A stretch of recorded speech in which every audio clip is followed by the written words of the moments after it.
Hello, children. Hope all are doing good and fine at home. Welcome back to English class after the sleep test. Hope all have done well in the sleep test. Let us begin the next unit now. In the previous unit supplementary, we have seen a story on Monday morning taken from the Adventures of Tom Sawyer, written by Mark Twain. In the similar way, the Red-Headed League is taken from the Adventures of Sherlock Holmes, written by Sir Arthur Conan Doyle. Let's see what happens in the story. This story is a detective story, and this story revolves around red-haired person. And in this story, the characters plays a main role. You must understand the characters very well. Then only you can understand the story. Let's see the characters now. First person is Sherlock Holmes, who is a famous detective. Second one is Dr. Watson, a doctor and a Sherlock's friend. Third person is Jabez Wilson, a red-haired shopkeeper. Fourth person is Vincent Spaulding, who is Wilson's assistant and also known as John Clay. Fifth one is Duncan Rose, Spaulding's accomplice, a man with red hair. Here, accomplice means a person who accompanies for the crime work. Then sixth person is Mr. Jones, a detective from Scotland Yard. Let's move to the story now. Dr. Watson visits the apartment of his friend Sherlock Holmes. He finds Detective Holmes talking to a client with the bright red hair, Mr. Jabez Wilson. Holmes asks Dr. Watson to hear the unusual story of the client. Here, the passage says that Dr. Watson came to see his friend Sherlock, and he finds that he is busy with the client Jabez Wilson. Sherlock asks his friend to listen to the unusual story. Let's move to the next passage. Wilson says that he runs a pawn shop. One day in his shop, his assistant Vincent Spaulding showed an advertisement in the newspaper that announced an opening in the Red-Headed League. The announcement promised a salary of £4 a week. Spaulding urged Wilson to apply. The timid red-haired pawnbroker did so. Wilson was accepted into the league by Mr. Duncan Rose, the head of the league. Here in this passage, pawn shop means where we keep the jewels and take money. That is pawn shop. Then next meaning league. League means group. Red-headed league means the red-haired people. Okay, group of people. And then there was an announcement saying that they will get a salary of £4 a week. And Spaulding was forcing Wilson to apply for that job. And timid means very tensed person. Okay, nervous. So he accepted that offer. And in that group, Duncan Rose was the head of the league. Okay. Now let us move to the next passage. He learned that the nominal duties consisted only of his coming to the office from 10 a.m. until 2 p.m. each day and copying out Encyclopedia Britannica in longhand. This he did for 8 weeks until one day he arrived at the office to find it closed with a notice on the door that the Red-Headed League had been dissolved. He was so disturbed by the thought that someone had been playing a practical joke on him that he came to Holmes for a solution. Holmes promises to look into the case and Wilson leaves. Holmes and Dr. Watson move to Wilson's shop in Saxe-Coburg Square at once. So here in this passage, he has a job from the time 10 a.m. till 2 p.m. in the afternoon. And what is the job was to copy down Encyclopedia Britannica. Encyclopedia Britannica is like dictionary, and GK articles will be printed in that. So he has to write with his handwriting, with his own hands, he has to copy down. Long hand means he has to copy down in a note. This is the work given to him, and he did that work for 8 weeks. Then one day he found that the door was closed with the notice that the Red-Headed League was dissolved. Dissolved means shut down, closed. And he was so much disturbed by this act, and he thought that someone is playing a prank on him. So he visited Holmes, who is a detective, and he asked for a solution for this, because he didn't receive any money for the work. He didn't receive any salary for the work he did. So he was so much confused. That's why he visited Holmes for a solution. Then Holmes and Dr. Watson went to Wilson's shop, which is in Saxe-Coburg Square. It's a place name. Okay, let's see what happens next. Let's read this play extract to know the happenings. Outside Wilson's shop in Saxe-Coburg Square, Holmes is walking up and down. Now and then he hits the ground outside the shop with his walking stick. Then he knocks on the door of the shop. Spaulding opens the shop door. The legs of his trousers are dirty. Now Holmes visits the place where Wilson was having his shop. He was examining the place thoroughly by going up and down outside the shop. After examining everything, he knocks the door of the shop, and he found Spaulding opens the shop door. Who is Spaulding? Spaulding is assistant of Wilson in the shop, okay? And his legs of his trousers were dirty. Now let's see scene 1. Spaulding, can I help you? Holmes, yes. How can I get to the Strand? Spaulding, third on the right and fourth on the left. He goes back into the shop and closes this door. Holmes, he is a clever young man, Watson. Watson, easy. Why did you ask about the Strand? You know London very well. You wanted to see him? Holmes, did you notice his trousers? Watson, his trousers? No.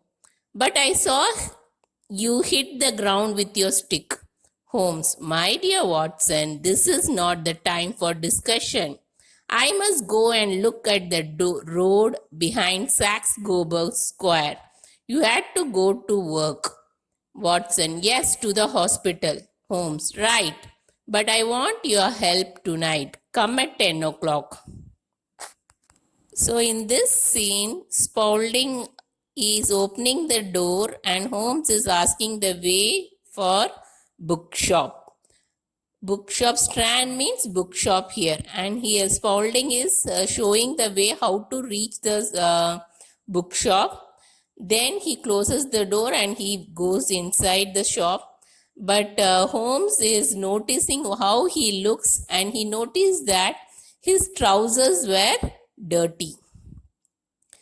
So he is asking Watson about this, but Dr. Watson says that he has noticed only he was checking with walking stick on the ground. Only he has noticed that, he didn't notice the trousers.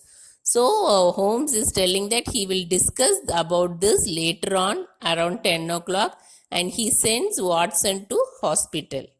Okay, as he is a doctor. Okay, so let us see scene 2 now. The strong room at a bank with many boxes and crates in it. Holmes, Watson, Jones, and a policeman are on stage hiding behind some boxes. Holmes, Is everything ready upstairs, Mr. Jones? Jones, my men are waiting at the front door of the bank and near the shop. Holmes, good. Now we must be quiet and wait. He puts out the light. The strong room is dark, but we can see the man waiting behind the crates. Nothing happens. Watson looks at the watch. Watson, whispering, it's 11:15. Holmes, when? Holmes, shh, don't spoil our investigation. They see a light coming through the stone floor. Suddenly, the stones give way. First, a hand with the gun comes out of the ground, then another hand. Spaulding comes out, followed by Rose. Spaulding to Rose. Now, have you got? With his light, Holmes comes out from behind his box and hits Spaulding's arms. Now the gun is on the ground. Rose quickly gets back into the tunnel. Jones wants to stop him, but he cannot. Holmes, you can't get away, John Clay. Spaulding, no. But Rose, my friend.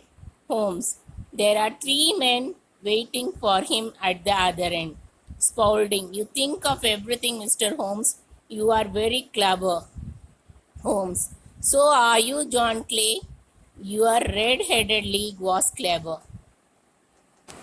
Here, strong room mean the room in which the bank keeps the customers' jewels and other valuables. And crates mean wooden box used for transportation. So here there were 4 people. Who are they? They are Holmes, his friend Watson, Jones, who is also a detective, and a policeman. All were hiding behind the crates to catch hold of the thief. After a long period of time, after a silence, they found Spaulding and his friend Rose coming one after the other with the gun in their hands from the tunnel. Here, tunnel means the temporary underground passage. Holmes hit Spaulding's arm. The gun fell on the ground. By seeing this, Rose went back to the tunnel. As many policemen were standing in the front of the gate, they catched Rose also. So Holmes told Spaulding that his plan was great, but he couldn't implement successfully, as clever Holmes understood the plan and broken it into pieces. Let's see scene 3 now. Scene 3, Sherlock Holmes study. Holmes and Watson are sitting on chairs. Holmes, there was never any red-headed league. The villains wanted Wilson away from the shop for some hours every day. Then Clay saw the color of Rose's hair and thought of red-headed league. So when Wilson went to work in their office every day, they had time to make their tunnel. Very clever. Watson, so Spaulding is John Clay, the notorious thief. When did you first know that? Holmes, I suspected when Spaulding was happy to work for half wages. Why, I thought Spaulding often went down to the cellar. What's he doing down there? I thought. Tunnels is Spaulding making a tunnel, I thought. To another building, Watson. You saw he hitting the ground with my stick outside the shop. Watson, yes, I understand. You wanted to know if the cellar was in the front of the shop. Holmes, yes, I did. And it wasn't. The cellar was behind the shop. Then I saw the man Spaulding. I recognized him immediately. Did you see his trousers? They were dirty. Watson, why? Because making a tunnel is a dirty work.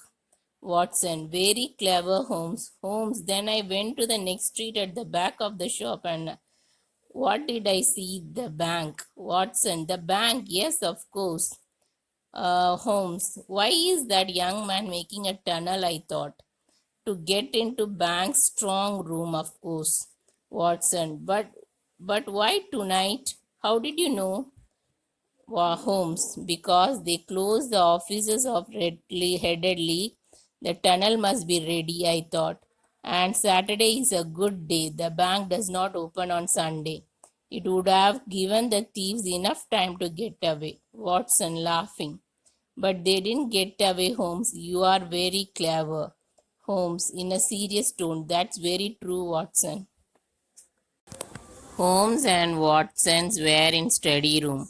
Holmes explained about John Clay. There wasn't any red-headed leak, but John Clay wanted Jarvis Wilson to be away from shop for some hours to make a tunnel. So they made the plan of red-headed leak. So Watson asked Holmes that how did he came to know that Spaulding is John Clay, the famous thief. Holmes suspected Spaulding when he was happy to work for half wages, and he saw Clay always going to the basement. Then he suspected about the tunnel.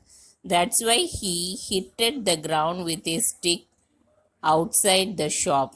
So Watson asked Holmes whether he thought that the cellar was in front of the shop, but it was behind the shop.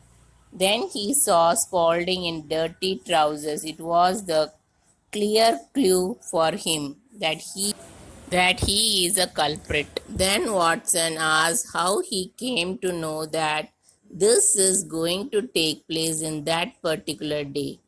Holmes explained that they have closed red-headed leak.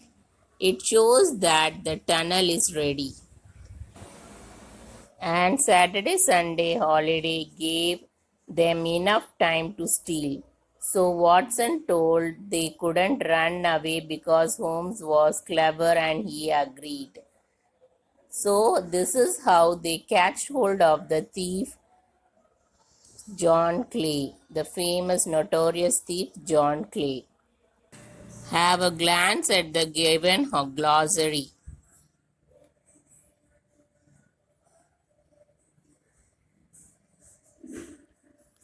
Hope all have understood the play very well.